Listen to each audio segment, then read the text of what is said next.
L'invité de ce Smart Impact, c'est Romain Chaillot. Bonjour. Bonjour. Bienvenue. Vous êtes le cofondateur de Standing Ovation, créé en 2020. Vous étiez déjà venu nous en parler dans Smart Impact il y a 2 ans. Mais on va quand même rappeler à nos téléspectateurs, nos téléspectatrices, de quoi on parle. C'est de la caséine de lait. De quoi on parle? Exactement. La caséine, c'est la principale protéine du lait. C'est 80% des protéines du lait. Normalement, c'est une protéine que tout le monde aime. C'est celle qui permet à une mozzarella de filer, à un yaourt d'être bien onctueux ou à un lait d'être bien moussant. Moi, j'adore ça. Et je ne suis pas le seul. Sauf que nous, on la fabrique, on la produit par fermentation dite de précision. C'est-à-dire qu'on utilise des bactéries, des levures, des champignons, là où normalement on utilise, où on passe par la vache. Nous, on le fabrique dans des grosses citernes. C'est de la fermentation comme tout le monde connaît, sauf qu'on fait une protéine un peu atypique. Comment est née l'idée On voit bien l'intérêt, on va le développer, l'alternative que ça peut représenter. L'industrie agroalimentaire, vous nous en parlerez, qui est intéressée. Mais comment est née l'idée ?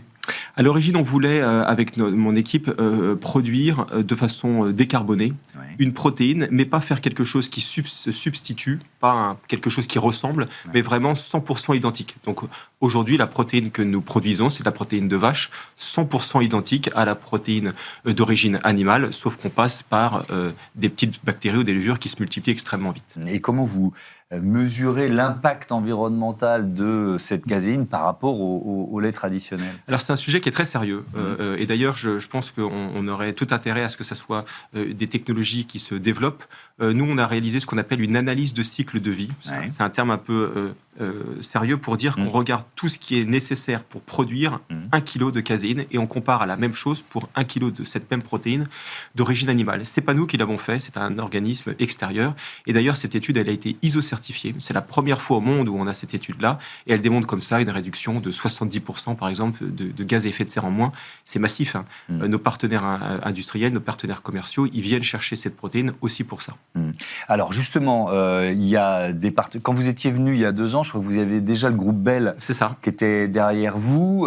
Ça a encore grandi, cette confiance, on va dire, des industriels? Exactement. On vient d'annoncer donc une levée de fonds, une levée de fonds de série B de 30 millions. Donc dans le contexte actuel, c'est une belle levée de fonds. Ça veut dire que même si l'environnement est un peu changeant, mouvant autour de nous, on a confiance en l'avenir, on a confiance en cette technologie. On sait de toute façon que c'est un outil pour assurer la souveraineté alimentaire. Et dans le contexte actuel, parler de souveraineté alimentaire, c'est important. Et donc, lors de cette levée de fonds, nous avons toujours le groupe Bell qui a réinvesti.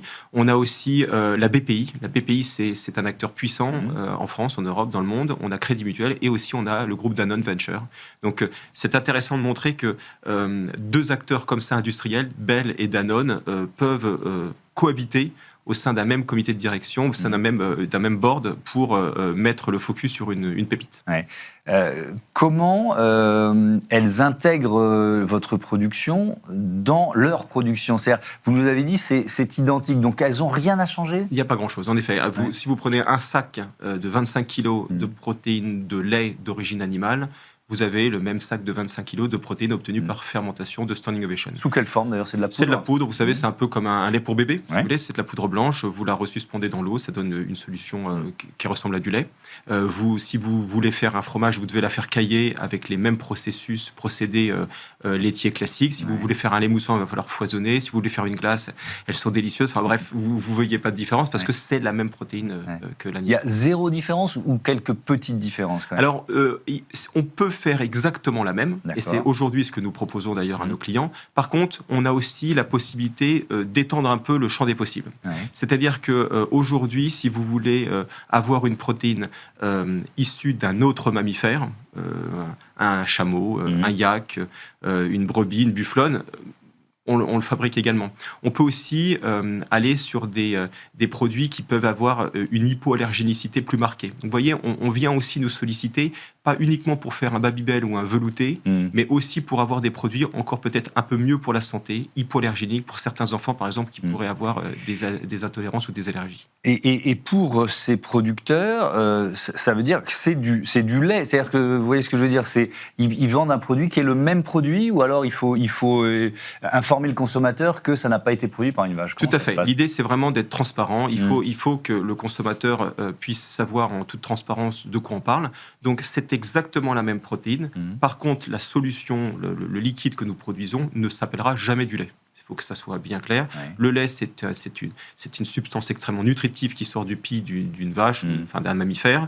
Dans notre cas de figure, nous produisons la protéine par fermentation, mais on ne l'appelle pas du lait, on parle de caséine. Ouais. Donc sur le produit fini, il sera bien indiqué caséine ou protéine obtenue par fermentation. Il faut savoir que c'est la réglementation en Europe, c'est pareil aux États-Unis. Oui, d'ailleurs, on commence à commercialiser aux États-Unis dès 2026. Donc ça, c'est aussi une belle annonce que je voulais partager avec vous. Le point, c'est vraiment que le consommateur doit connaître. Et en plus, cette technologie-là de fermentation de précision, vous l'avez déjà dans votre assiette. C'est pas quelque chose de nouveau, c'est pas de la culture cellulaire. Un fromage, aujourd'hui, lorsqu'il faut le faire cailler, on utilise déjà des protéines pour faire cailler qui sont obtenues par fermentation de précision. Donc, il n'y a pas grand-chose de nouveau sur la technologie. Est-ce qu'il y a des enjeux d'autorisation de commercialisation systématique? C'est-à-dire, vous arrivez dans un nouveau pays, nouveau marché, il faut une autorisation, j'imagine. Tout à fait. Ce type de protéines nécessite un chemin réglementaire qui est extrêmement bien balisé. Et d'ailleurs, je trouve que c'est judicieux parce que comme ça permet d'avoir beaucoup de transparence et de sécurité. Nous avons déjà obtenu les autorisations réglementaires pour les États-Unis. C'est pour ça que la commercialisation a débuté. Pour l'Europe, ça met un peu plus de temps, d'une façon générale, même si le dossier est strictement identique. Et donc, les autorisations arriveront un peu plus tard. Ça veut dire que pour l'instant, en France, vous ne commercialisez pas encore? Tout à fait. On vend nos produits, nos protéines pour que les industriels développent. Mais le produit fini de l'industriel ne se retrouve pas encore sur le marché européen. Par contre, il va se retrouver dès cette année sur le marché américain. Comment vous l'expliquez, ça? Alors, on est plus exigeant ou on a une administration plus tatillonne? Comment vous l'expliquez? Non, c'est un processus qui est un peu plus long. C'est-à-dire que là où, par exemple, les États-Unis demandent 3 lots réglementaires, l'Europe en demande 5. Là où les États-Unis s'engagent à couvrir ce programme-là en un peu moins d'1 an, les Européens vont prendre 2 ans. C'est juste un processus qui est un peu plus long. Mais encore une fois, du moment que les règles sont communes à tout le monde, moi, ça me convient bien. Ouais. Ça veut dire que vous n'avez pas encore été confronté indirectement, on l'a bien compris, hein, vous vendez à des industriels, aux consommateurs. Est-ce que vous avez testé sa réaction? Tout à fait, oui. C'était un point important. D'ailleurs, on avait commencé à l'époque pendant le Covid. Alors, on profitait vous savez, des longues files qu'il y avait devant les supermarchés, et puis on allait comme ça tester le concept. Maintenant, on va plus loin, puisque comme on a les autorisations, on peut aussi tester le concept, mais aux États-Unis en dégustant. Alors, les retours sont très, très, très intéressants. D'une façon générale, la jeune génération, elle plébiscite ce genre de produits parce qu'on a le même goût. On a les mêmes bienfaits au niveau santé, les acides aminés, la digestibilité, l'apport en calcium. Et l'impact environnemental, vous l'avez compris, il a fondu. Les populations plus vieillissantes, on va dire, elles s'interrogent et elles demandent toujours comment ça se comporte par rapport à l'industrie de l'animal, par rapport à l'élevage. Et donc, c'est un point qui est important. Moi, je suis ingénieur agronome de formation et docteur en microbiologie. Mon intérêt est de travailler main dans la main avec les éleveurs et ne pas se substituer à l'élevage. Vous jugez que vous êtes complémentaire des éleveurs? Tout à fait. Alors, on a essayé de mettre d'ailleurs les actes en face de ces mots, parce que c'est bien beau de dire nous sommes complémentaires, mais... Et donc, on est allé un cran plus loin. Et d'ailleurs, je crois que nous sommes les seuls à le faire au niveau mondial. On est allé voir nos éleveurs, l'industriel laitier, les coopératives, et on leur a demandé quels étaient les produits qu'ils ne valorisaient pas. Il y a un produit qui ressort en tête de liste, c'est ce qu'ils appellent le sérum acide. C'est un peu technique. Lorsque vous faites cailler du lait, vous avez un jus qui coule, c'est le petit lait. Ce petit lait, vous pouvez récupérer des protéines pour le marché des sportifs, la fameuse whey. Et ensuite, il reste un jus un peu jaunâtre qui est chargé en acide. C'est un jus qui est assez mal valorisé. Nous, on le rachète. On le rachète et ce substrat-là, on le transforme en protéines. On transforme le plomb en or.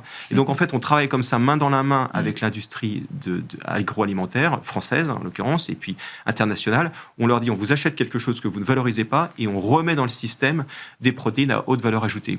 C'est une économie circulaire qui fonctionne à plein régime. Cette question de complémentarité avec les agriculteurs et les éleveurs, elle est d'autant plus importante que, on sait, c'est l'INSEE qui nous donne ces chiffres, que d'ici 10 ans, un agriculteur sur 2 sera parti à la retraite. J'imagine que ça concerne à peu près dans les mêmes proportions les les éleveurs de vaches laitières. Donc on est quoi? On est face à un enjeu de souveraineté. Vous avez employé le mot déjà tout à fait. l'heure. Si l'État français nous aide, si la BPI investit, si le Crédit Mutuel, si les acteurs qui font de l'impact comme Astanor investissent chez nous, c'est parce que aussi nous mettons en place cette économie circulaire et nous assurons la souveraineté.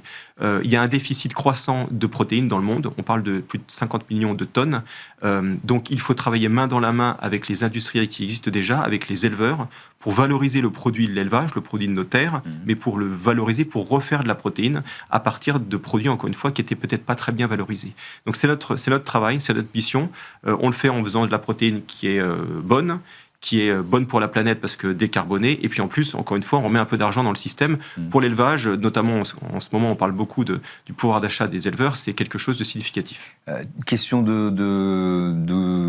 j'allais dire gastronome, non, de gourmand.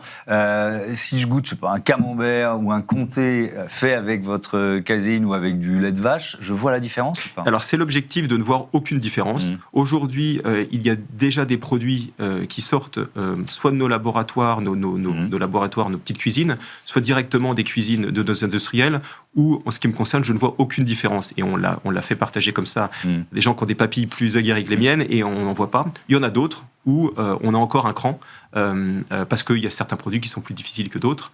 Donc c'est tout le travail que nous sommes en train de faire. Donc on parle de glace, on parle de fromage, on parle de yaourt, on parle de lait moussant. Et donc ce sont ces produits-là qui sortiront prochainement sur le marché, d'abord américain, et puis très vite Europe, Asie. Merci beaucoup, Romain Chaillot. À bientôt sur Be Smart for Change. On passe à notre débat. Gros plan sur les startups de la clean tech, les technologies propres.